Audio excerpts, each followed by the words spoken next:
બનાસકાંઠા જિલ્લાના કાંકરેજ તાલુકામાં ખરીદ વેચાણ સંઘની ચૂંટણીને લઈ રાજકીય ગરમાવો જોવા મળ્યો। કાંકરેજ તાલુકા ખરીદ વેચાણ સંઘની ચૂંટણી પહેલા જ ઠાકોર સમાજને કાંકરેજ તાલુકા ખરીદ વેચાણ સંઘમાં પ્રતિનિધિત્વ આપવા માટે રેલી કાઢી કાંકરેજ તાલુકા મામલતદાર ગૌતમ દરજીને આવેદનપત્ર આપ્યું। શિહોરી ડીસા શહેર સર્વિસ રોડથી મામલતદાર કચેરી સુધી ઠાકોર સમાજના લોકોએ હાથમાં બેનર લઈ ઠાકોર સમાજને ન્યાય આપવાના સૂત્રોચ્ચાર કરી રેલી કાઢવામાં આવી હતી, જેમાં 100 થી 150 લોકો જોડાયા હતા।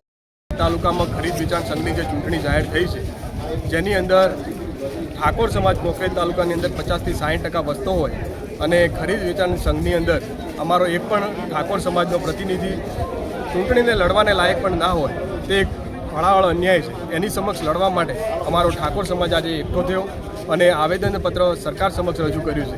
કારણ કે અમારી આ રજૂઆત કોની સમક્ષ મૂકીએ, કોઈ સાંભળતું ના હોવાના કારણે અમે સરકારી અધિકારી મામલતદાર સાહેબને થ્રુ આ અમારી રજૂઆતને માન્ય મુખ્યમંત્રી સાહેબ સુધી પહોંચાડવાની રજૂઆત કરી છે। અમારો યોગ્ય નિર્ણય નહીં આવે તો આની સામે અમે વધુ મજબૂતથી આની લડાઈ લડીશું। શું નામ છે આપનું? મારું નામ અરવિંદજી દિલીપજી ઠાકોર। ઓકે।